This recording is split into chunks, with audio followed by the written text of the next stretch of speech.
Well, good afternoon, everybody. Very excited for another episode of the Industrial Real Estate Show, and I've got two awesome guests to bring on. First, Matt Carroll, who's been a guest on this show a few times, and Matt and I also got to give a presentation at NAIOP in Seattle last fall. So Matt and I are going to be co-hosting this podcast, talking with our guest, Les Brand, who is a supply chain expert, and we're going to dive into a number of exciting topics, both related to the supply chain as well as how it relates to the industrial real estate market. Les, thank you first of all for coming on. Wondering if you could just give us a little bit of a background on your experience and your knowledge on the supply chain topic. Well, I really hate to date myself, but I've been doing this for almost 40 years. And before it was even supply chain, they worked in logistics, and then that morphed into supply chain, and so I've had quite the background with big firms, small firms, and my own firm. So I represent Supply Chain Solutions. We're about 23 years old, a global supply chain performance improvement organization. You could characterize us as a 3PL. You could characterize us as a technology guy. You could characterize us as a consulting kind of group. So we mix it all up. So currently I serve the state of Michigan on their Supply Chain and Logistics Commission. I also am part of the Department of Commerce District Export Council. So we're teaching people how to take products overseas and market and grow their businesses and things of that nature. So it's been last 4 or 5 years, supply chain, everybody knows, most CEOs know all about supply chains now, or are learning quickly, especially in today's current market. So we operate in about we transport country to country all over the world, but we probably have 10 locations around the world. We have a big office in Bogota, Colombia. We've got about a staff of about 50 down there. So we are doing a lot of international work, a lot of trade compliance work, a lot of domestic work, and a lot of inventory and inventory management. So we touch every aspect, all aspects of the supply chain, procurement, sourcing, all of that. So I'm really excited to be on your show today, Chad. And we just bought a company called G4. We just acquired it. It's got a big operation down in Texas. It's got a big operation in Mexico City. And G4 were Griffiths. Now, without the S, just Griffith. I didn't know you were part of that clan or not, but it could tie you in, so to speak. I should be an honorary member. Honorary, of course.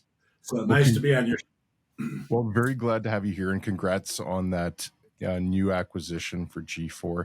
I actually have a little bit of a supply chain background. I took a master's certificate in global supply chain management from Michigan State, probably 10 years ago. We only hire Michigan State folks, except we make Matt as an exception every once in a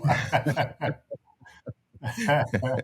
It's like you mentioned, every CEO is on top of this right now. They need to be aware of it, but that doesn't necessarily trickle down to the average person just working on the street. And I think Matt and I might be a bit of exceptions in the fact that we're nerdy about this and we love following supply chain. Matt's got a long history working in supply chain before getting into industrial as well. So I think it's just a great forum here for the three of us to chat and just ask you some poignant questions on what's happening in the supply chain, how it affects the industrial real estate market, and just how wild and unpredictable everything seems to be right now, perhaps even going back to 2020 when we entered into this pandemic and everything got thrown up in the air. So that could be a good place to start. And I know Matt's got a few questions here as well, but just going back to 2020, and you and I were talking before that we might be going through a bit of a cycle here right now where 25 years ago, it was all about just-in-time inventory management. Then during the pandemic, it seemed like there was a move to just-in-case inventory management where people wanted to have extra supply on hand just to avoid having stockouts, to a Wall Street Journal article yesterday talking about some retailers going back to just-in-time inventory management. So big question, trying to give a synopsis of everything over the last 4 years and even taken into account historical information. But what would you say the last 4 years have been like from a supply management operation? How have companies and everybody involved in the system, how have they navigated this past 4 years? Little history, because we're headquartered in Michigan. We started business 2001 in a recession. The dot coms had just blown up. 9/11 was just about to happen. Our first client was a big office furniture manufacturer in Grand Rapids, where they were having challenges on getting material into the plants, and they're trying to do SAP. But we live in automotive land, and automotive actually really perfected just in time. Yeah. So going through when that pandemic started to affect the automobile industry, their plant, they could not get their head around how to break it and get into just in case. They were keeping such tight inventories, and of course, their customer, the OEM, uh, couldn't make cars because they didn't have all the, not only the chips, but they didn't have the pieces and parts, because all of that was all tied back into the supply chain. People, as you remember, people couldn't get equipment. They couldn't even get the, you know, it was an Armageddon situation for automotive. And then that spread across the rest of all of the medical stuff. I can remember trying to get masks and gloves and everything else out of China because everybody needed that kind of support during that pandemic. And it was a very chaotic state. So we were encouraging all of the planners to throw out the forecast, start bringing in more of the supply so you don't run into your problem with your customer. So yeah, that was a big event, especially in that automotive area. So Les, maybe as a follow-up there, so this is kind of leading into what we've come to know as the bullwhip effect, where people are ordering according to a forecast that was formed primarily because of the pandemic, and our buying habits that were as a result, a knee-jerk reaction, if you will, to what was occurring during that time, and us trying to, which ultimately led to this just-in-case format, or primarily leading into that point of view as to how we manage inventory.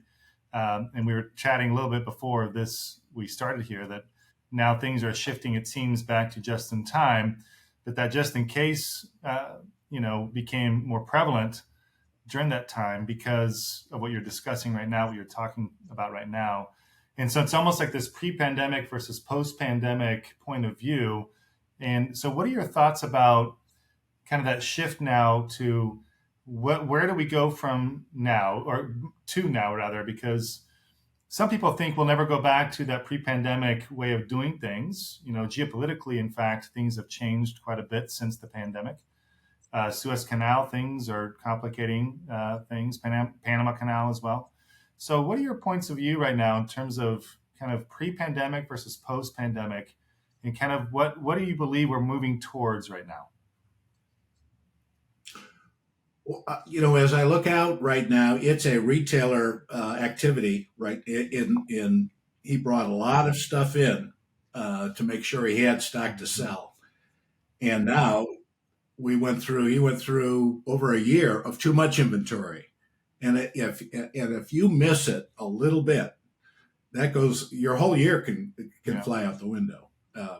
So they are saying, what can we, especially the big guys, Walmart and Target, are really trying to trim back and really get back to the just in time and get rid of, they've gotten, I think the inventories are down now. I think most of everybody solved their over inventory problem, and now they're trying to perfect the efficiencies needed to make money.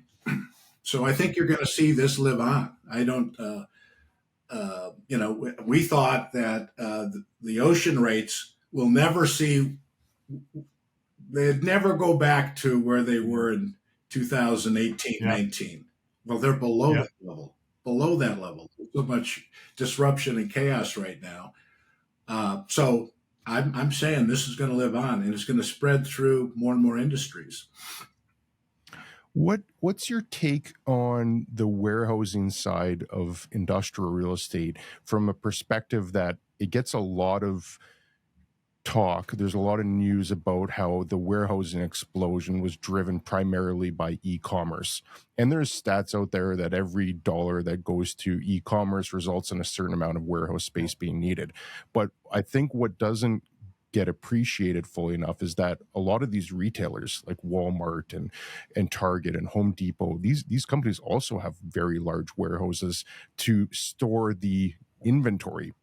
And if they are able to move back to a just in time inventory management system, or even just move away from that just in case side, which has definitely spurred a lot of warehouse development, do you see a scenario where there could be a corresponding pullback in the amount of warehouse space needed? I'm finding if you take Amazon and they dumped a lot of real estate. They were building. In fact, I've got two shops down here, beautiful. They're empty, and they've been empty for over a year. Hmm. And what? But I think they've got their plan is they're going to smaller spaces closer to in the urban logistics complex. They don't want to get too far away from your doorstep. So we've seen a lot of that type of build out. We've also seen that we haven't had enough warehouse room over the last 3 years. I think that's settling down now. I think I saw some stat that said we're out of that low point, and developers I think are being cautious on their build activities, but we're starting to see more and more construction too at the same time, even with the higher interest rates. So in markets like, I've been working with Matt and team down in Charleston, and that is, those rents have gone way, way up. I mean, it's expensive to get without a dedicated customer to take you into that market so you can help them do what they need to get done. You've really got to understand how that's all going to work from an efficiency. I think you're going to see more port activities, more industrial real estate build outs around ports in the urban areas. I think you're going to see that. The big houses, I don't think they're going to get as large as they used to be. There are going to be more of them in more strategic locations, in our point of view. How would you identify those strategic locations outside of the major ports? I'm thinking more inland markets, like all three of us are actually in. We're all in inland markets. How would you identify opportunities in those strategic markets? I think everybody needs to take a look at their supply chain network, where they're sourcing, where their customer is, understand where their product lies. If you're doing a lot of small distribution, you need to have where's your FedEx location, where's your UPS big hubs, so there's a strategy around all of this, and people really need to think about how their networks work. Can they collaborate with other networks to make it more efficient? Indianapolis, that center of the nation, you can get to your customer in a day. That's a good spot to be in.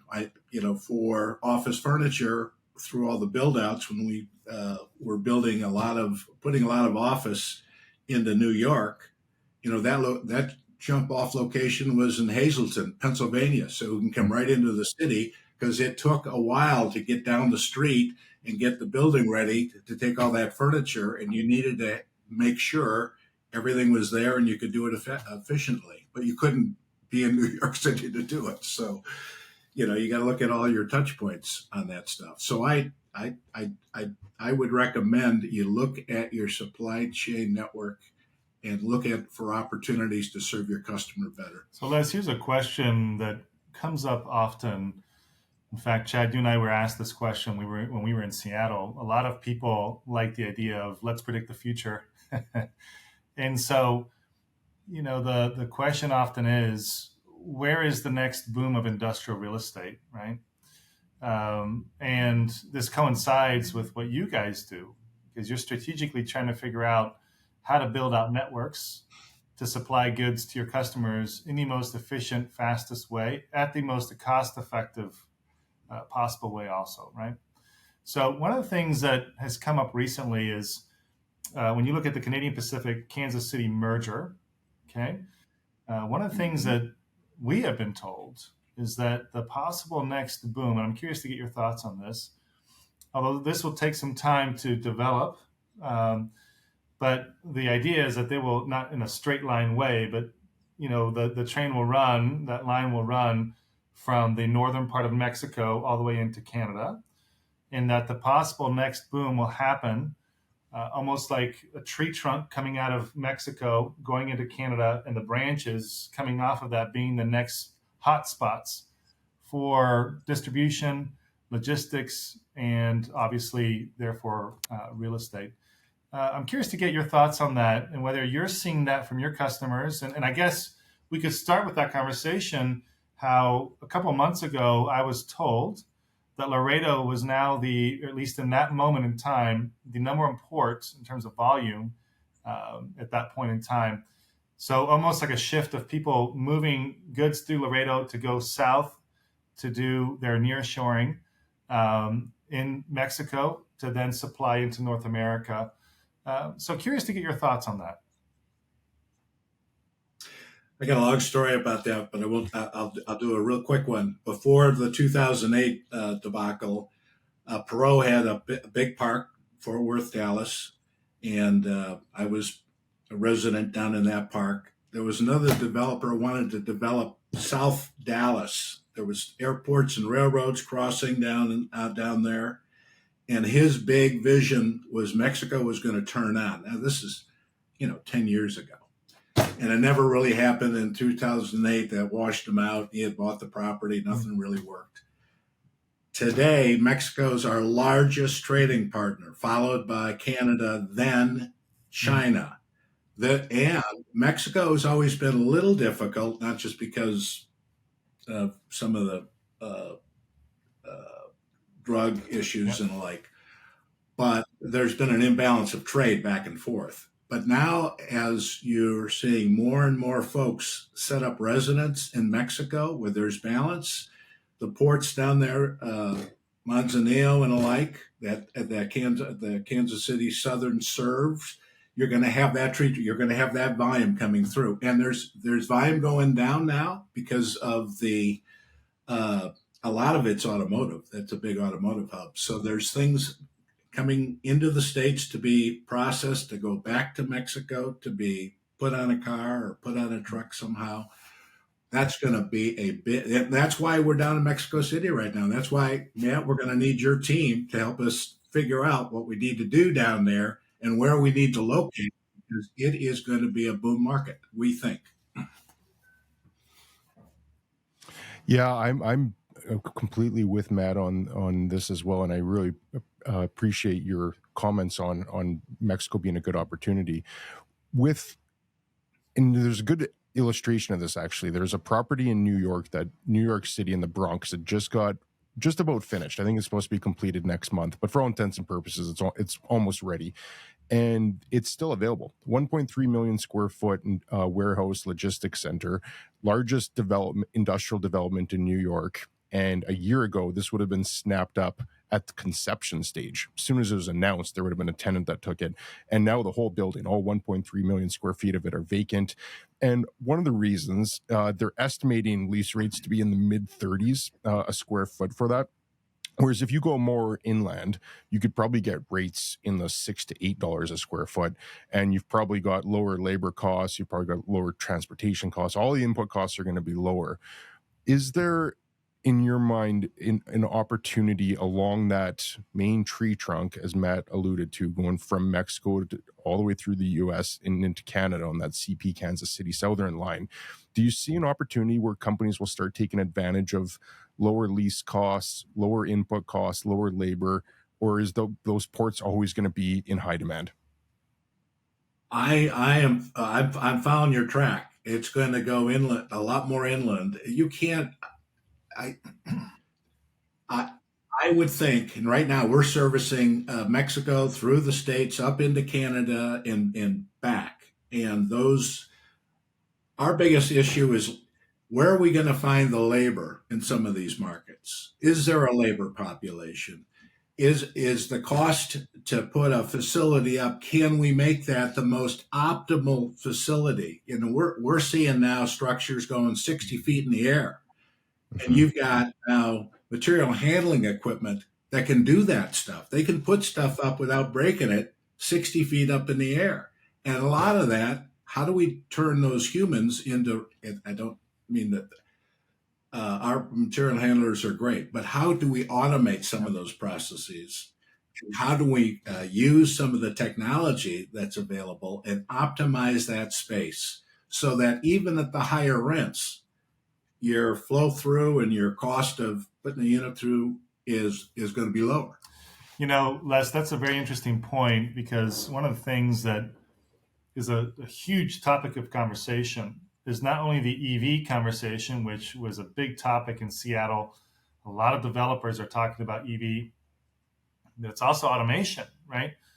And this idea of, how can I leverage automation to make, everyone thinks of automation as making things more efficient, which they can and they do, but it's also a form of cost reduction over time. There's an initial investment into automation, but that initial investment pays off over time when you think about, the consistency of quote unquote labor. Let's say if people get sick, we have another pandemic, whatever the case might be, you know, those show up to work every day. People don't always, I'm not having to compete with, there are parts here in Indianapolis even where labor is tough and you're competing with other people for the same bodies that everyone else is competing for. And at some point, you have to find ways to mitigate against that, introducing automation. And people think of automation sometimes, in my opinion, of what we see at Amazon, right? With kind of robots on the floor running around and large conveyor systems. Yeah. But sometimes it's as little as having what we call a cobot, next to you as you pick, and it's helping you be more efficient in your process going through the warehouse. I saw recently where people are leveraging drones to do some of the picking process through the warehouse. We're doing drones There for you go. auditing. For auditing, that's a huge benefit. So instead of going up to the fifth level of a rack, bringing it down, counting it, it's a very manual, intensive process. I used to do that with auditors in China and Europe, and it would take multiple days for us to audit the amount of inventory we needed to meet the auditor's standards of what they were looking for us to do. So, what do you think the future of automation is in warehousing, and how are you guys leveraging automation currently to offset the issue of labor? And I'll give you a real example, right? You look at Savannah versus Charleston. Savannah was the first of those two to really blow up, right, and to really expand. And now we're seeing that shift over to Right. Charleston, in large part because of labor. Savannah has the space, but they don't in conjunction have the labor to fill those spaces and service the people that are there. So that's a reason for that, in addition to the port activity and the port expansion in Charleston. But that's where you introduce things like automation. So I'm just curious to get your thoughts. Well, we actually build a tool and use it to optimize the space in the location. So how do we, depending on the product and who's in there and the flow and all of the attributes of what you're trying to get done, how can you take the product, the fast movers, the second with the other stuff?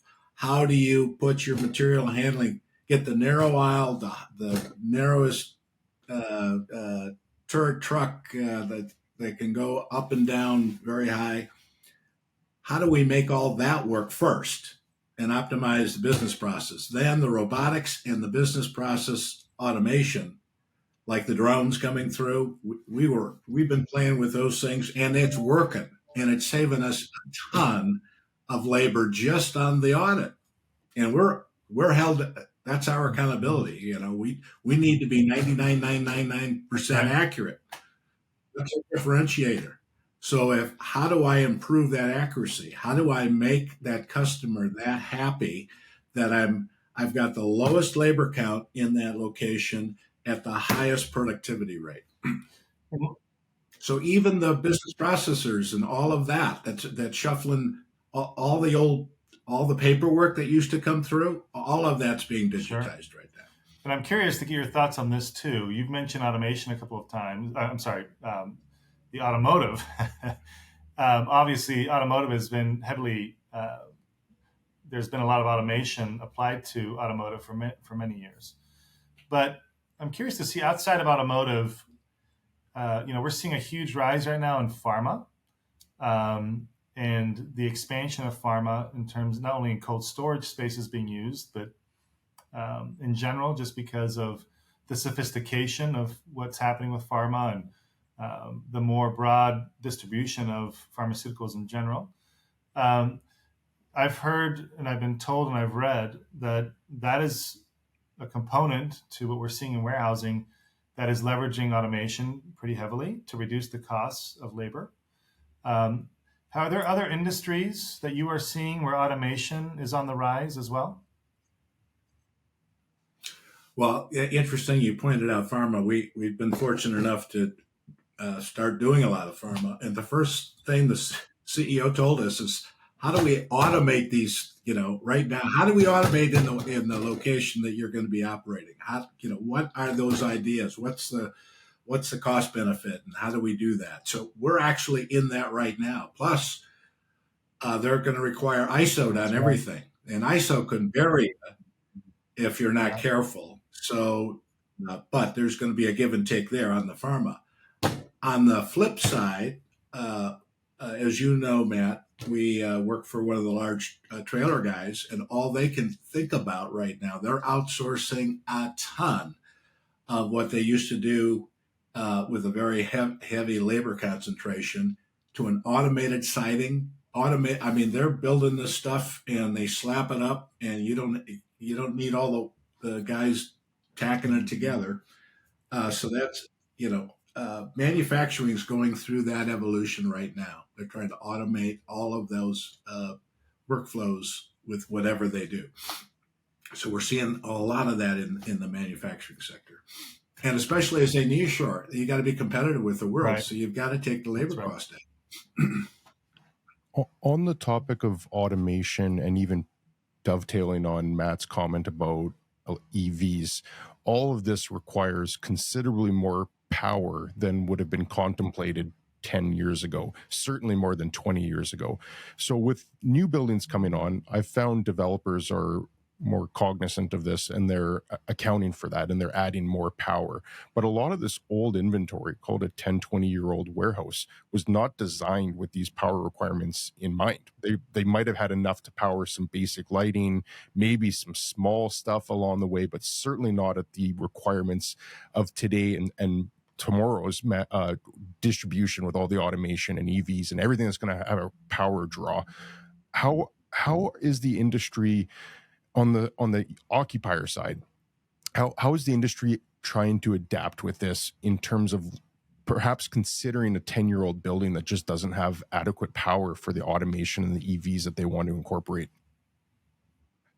Great question. I know, but we're doing in the sustainability area, working with developers and builders to build that stuff into the new product. On the old product, that's expensive. So how are you going to? You can't change. You can do anything with money, but a lot of that gets to the point where you just got to say, I got to look for the right tenant. We're doing a lot with wind right now for solar on top. There's a vertical wind thing. It takes the mill thing away that's probably quadrupling the output of power into a building. So how can we take and put that into the grid, put that into the building, and lower the overall cost, put the right lighting in the building? So you've got all of those things that it'd be great that you consider going in. On the old properties, I haven't had to tackle that yet, so I don't know if I'd be a good person to answer that. It seems that there's there has been anyways enough inventory added over the last couple of years that the companies that are heavy into the automation right now are just going to that class A warehouse space that's designed with all taken into account.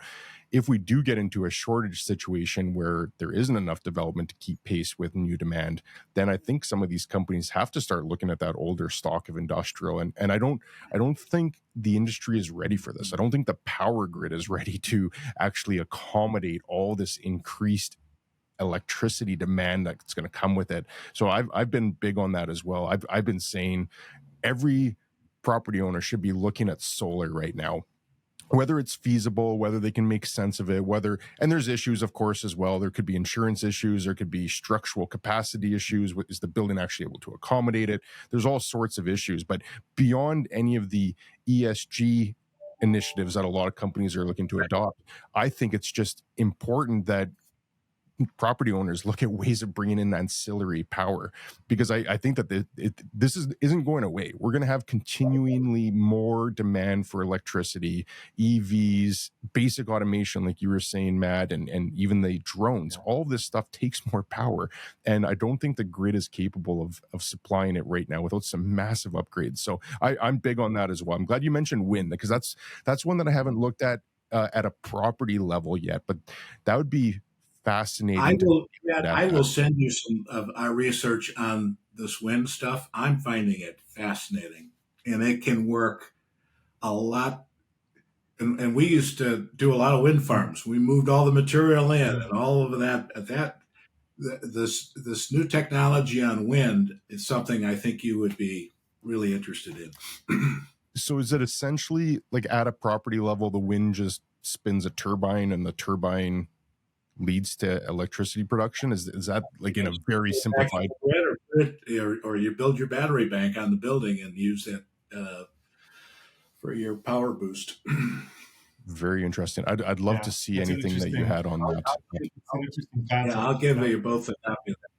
So, Les, let me to kind of piggyback off what Chad's been asking here. If we could circle back to where we started, even a lot of what we've been discussing right now kind of feeds into this topic that we were talking about, this idea of optionality, right? Because at the end of the day, when you think about what we're talking about is how are we going to be less dependent on people like China, for example? I don't think, in my opinion, there might be people out there that disagree. In my opinion, we will never not be dependent on some level on China. We are very intricately woven into how things are manufactured. You know, people talk about bringing everything over back to this side of the hemisphere, but the problem with that is the part that's being missed right now is the components that go into the final product being produced, right? You might be able to do the final production of something, an assembly of it, you know, let's say in the United States or Mexico or nearby. There's some people that believe one of the next areas to see a boom is the Dominican Republic, where there could be some manufacturing, assembly, and things of that nature there. So, however, you still need the components that go into that assembly, and we are heavily dependent still on China for the infrastructure that's been developed over the last couple of decades. The infrastructure of parts that are fed into the current manufacturing process in China itself. So a lot of what we've been discussing, whether it be how to optimize labor through automation, how do we, optimize, power, how do we optimize the ports we use, the infrastructure within the United States of how we navigate our rail, all those different things. What are your thoughts as we talk about all this in terms of the future and how we become, the companies that you deal with? What are they trying to do to be a little bit more nimble, kind of that idea of China plus one, if you will, so that if we have something happen geopolitically, because the thing that can happen with China, they don't need to drop a physical bomb on anyone. They can manipulate currency. They can do all kinds of things to move chess pieces around the board politically to affect the United States and other parts of the world. So how are you seeing companies that you deal with or your own company navigating those different scenarios? Well, first of all, I'm a pro trader. I believe in global trade. And like you, Matt, you've spent a lot of time over there. I've spent a lot of time over there. China does amazing stuff. It used to be a labor play. It's they've gotten their technology and everything else, and have a huge consumer market. Why would you That's want right. to leave your It's a very customer? important point, by the way. You Yeah. don't yeah, don't want to leave your customer over there. So, but those people that can take advantage of lower, equalizing labor and adding that stuff, and they can do things in different parts of the world. We're going to see that. And China's been very aggressive, setting up shop all over. They're investing in ports, and they've got they want their earth elements. So they're strategic in what they're doing. But we've even gotten to the point where we suggested to a seat builder that was going to build seats for Jeep Cleveland from India to manufacture, build the boat and put your manufacturing on the boat and Mm. build it as you cross the ocean.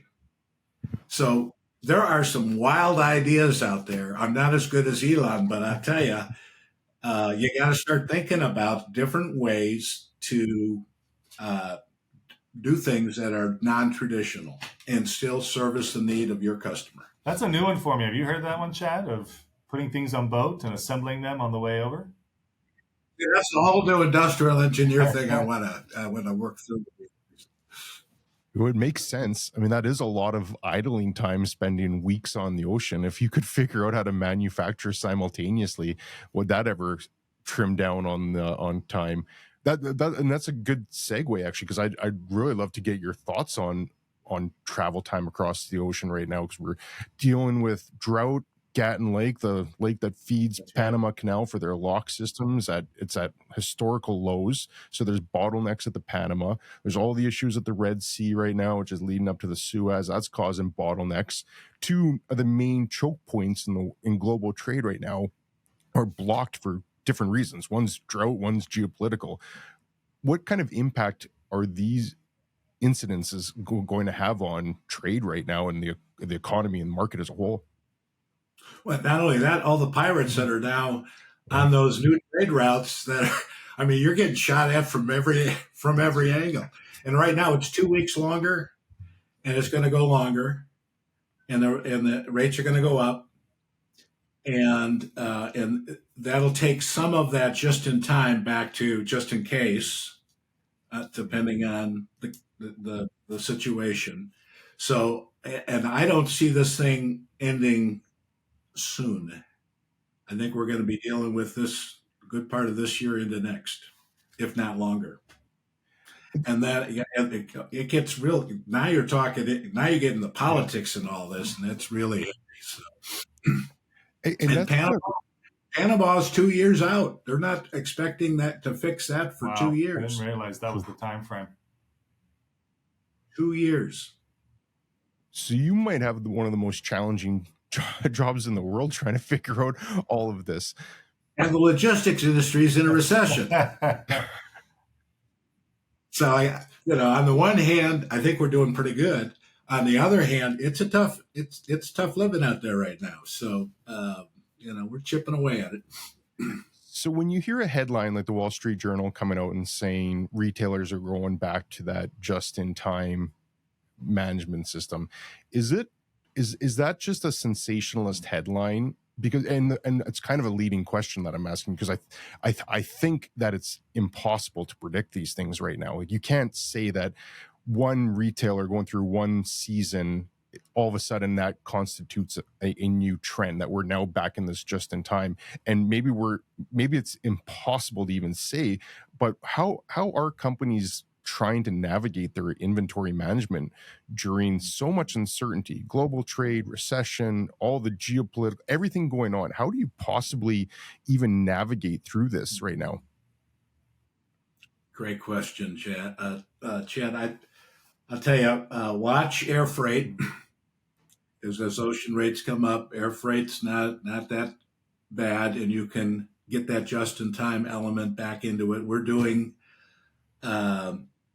we're doing 4 consolidations out of Europe a week, air and ocean, but mostly air, um, servicing a lot of the manufacturing stateside, both here in the U.S. and we're going to start in Mexico. That's all air service that people weren't flying. They didn't want to fly. That's the last thing you want to do, but they're doing it, and they're going to do it more and more. And most of that is 50% of that's flying commercial. That's on the belly of the plane that you're taking back and forth. So you're going to see those things.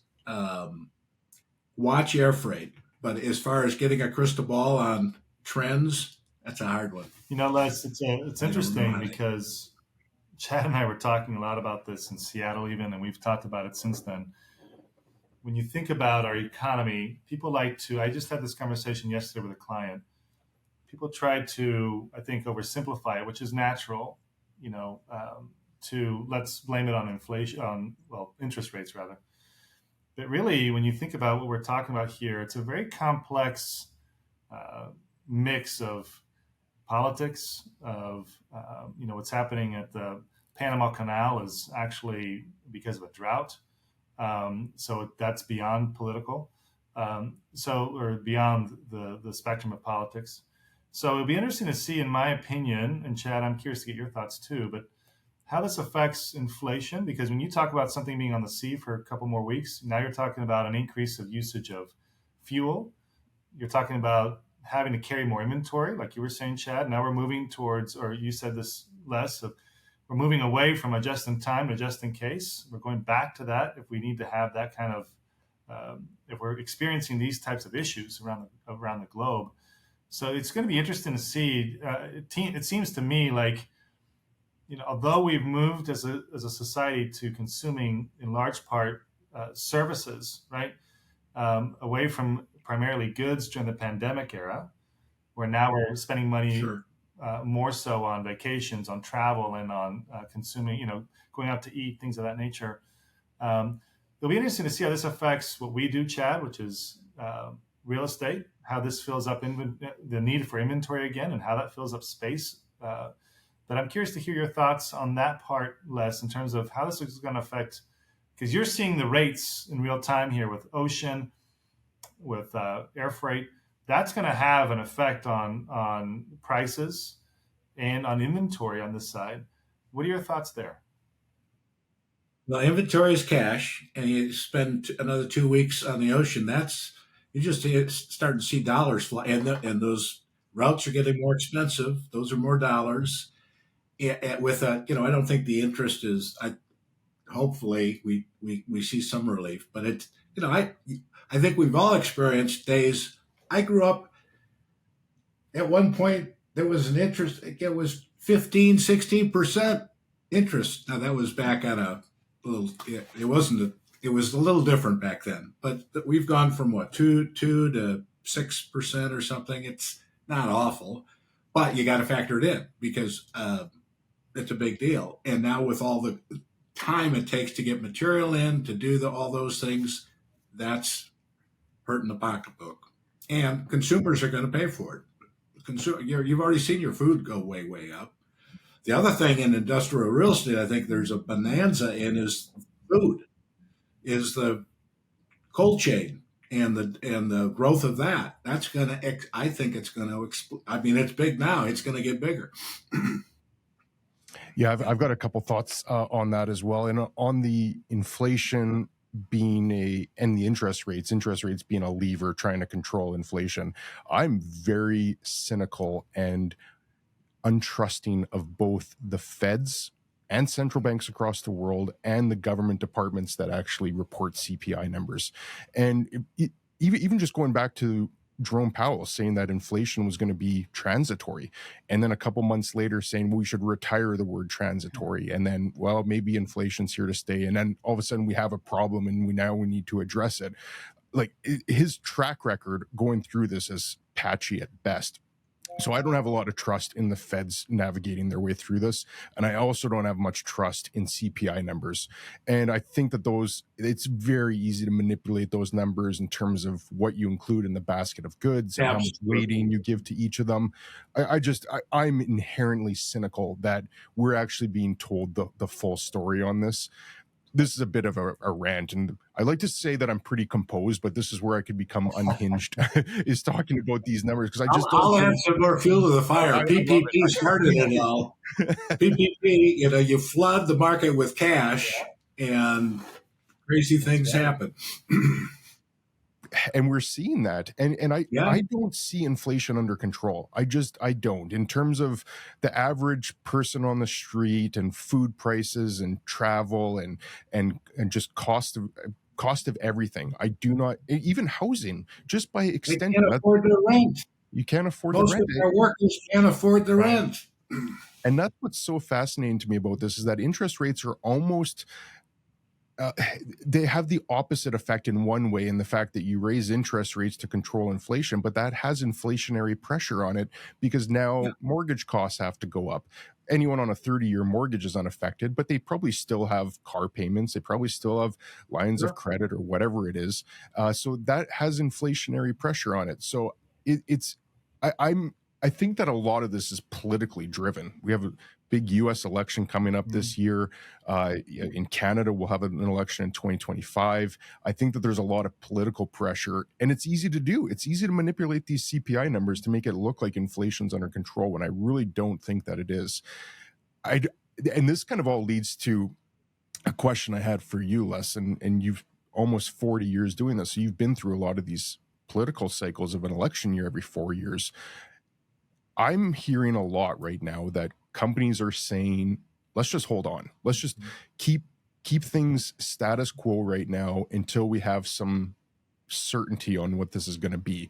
And perhaps that's the election itself. Perhaps it's people just think that polling numbers will work one way or the other in their favor, and they'll make a decision closer to it.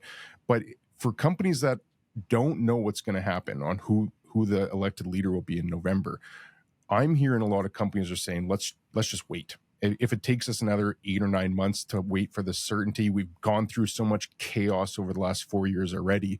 Let's avoid making big decisions. What are you finding in more of a global sense from companies saying business must go on? We maybe interest rates have at least stabilized right now. Maybe there will be rate cuts.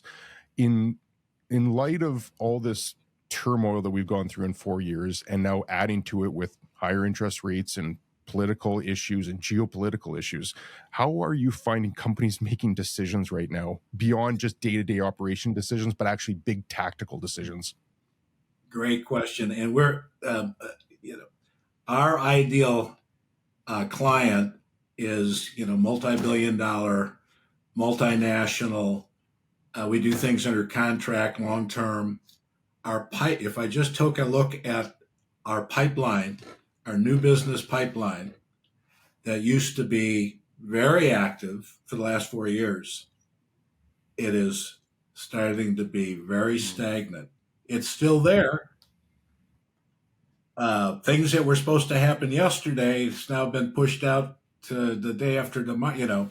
It's pushed out. People are holding. We see a hold hand going on. So the sales part of our business, I think across the board for all of us, is a little slower than we've seen in quite some time. And Les, is that industry specific, or is that across the board? I'm touching most every industry. I'm not doing mining, and I'm not doing, there's some things I don't touch, but that's across a big swath of it. So how are you advising companies right now? And I mean, this is your work, so you don't need to actually get into it in detail, but what would be your general recommendation to a company right now, knowing that a lot of these companies are sitting on the sidelines? How do you, and I guess it's an impossible question to answer, but just from a strategy standpoint, how do we get through 2024 intact here? Again, I'm going to have you join our board, and you can help me work on that. those are the questions we're asking everybody every week. What can we do to salt the pond a little bit more and get some action here or there? And it's across the board. People are hesitant to make. And our stuff is, we have short decisions too. I got to move something tomorrow. Sure. Is he going to do it? Yeah, they're going to do it. Or maybe I'll get 5 more quotes, because there's got to be something lower than that. It's a race to the bottom on some of the transactional pricing right now.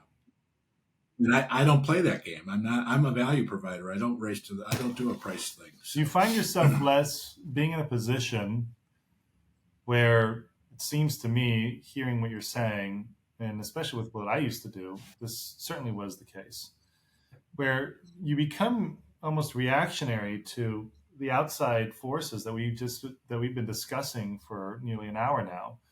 That your customers are going down a path of making certain decisions according to a strategy that was particular to a certain moment in time for how things are functioning politically, financially, etc. And then you become reactionary to these outside forces, right? All of a sudden, I need to carry more inventory. Therefore, the way I ship things changes, right?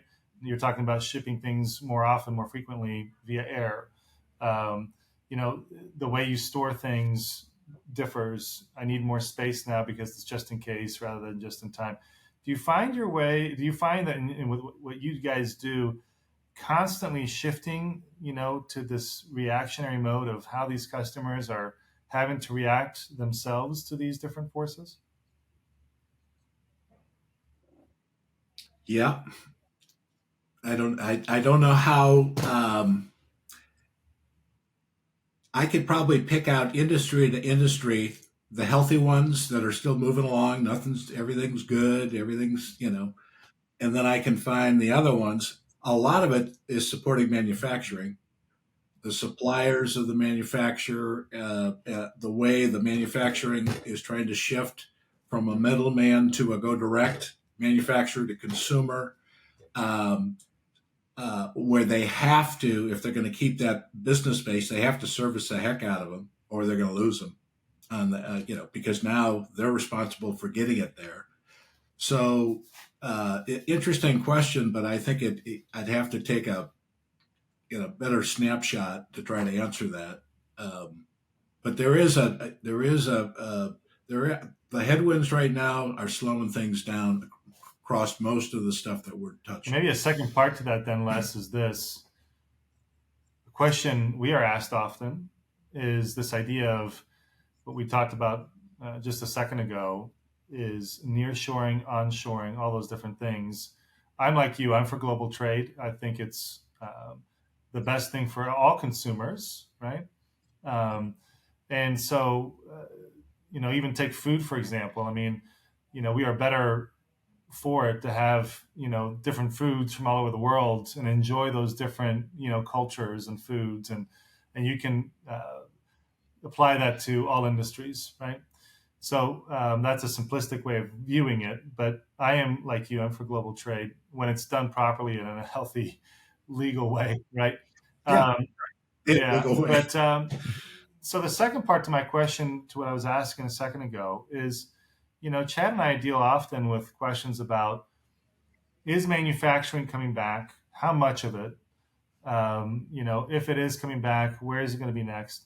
With the customers that you are dealing with, are they strategizing bringing back their manufacturing or trying to house more inventory on this side of the hemisphere because of what we're discussing right now? They're being redundant in their sourcing strategies. So, not that they're going to move it, but they're going to move some of it, and they're going to move some of it for those strategic reasons. And we're seeing a lot of that right now, a lot. And the benefactor there has been Mexico, Canada a little bit, Mexico for the most part. And then we're looking at South America. There's a lot of Central South America activity going on right now that is pushing both our exports and then our imports.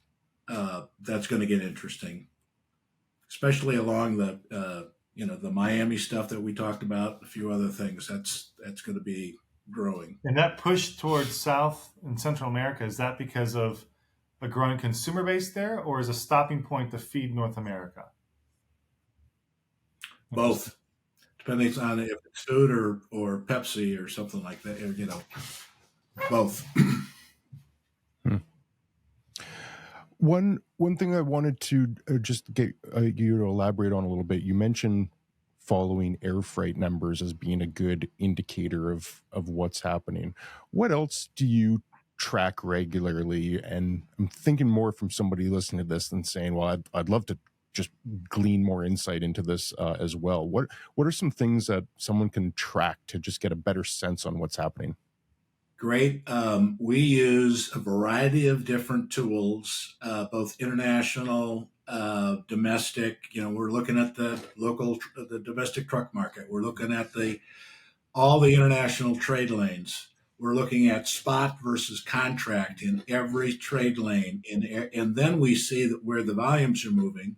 So all these mashups, even the government pushing out that information now, where it used to be hard to get.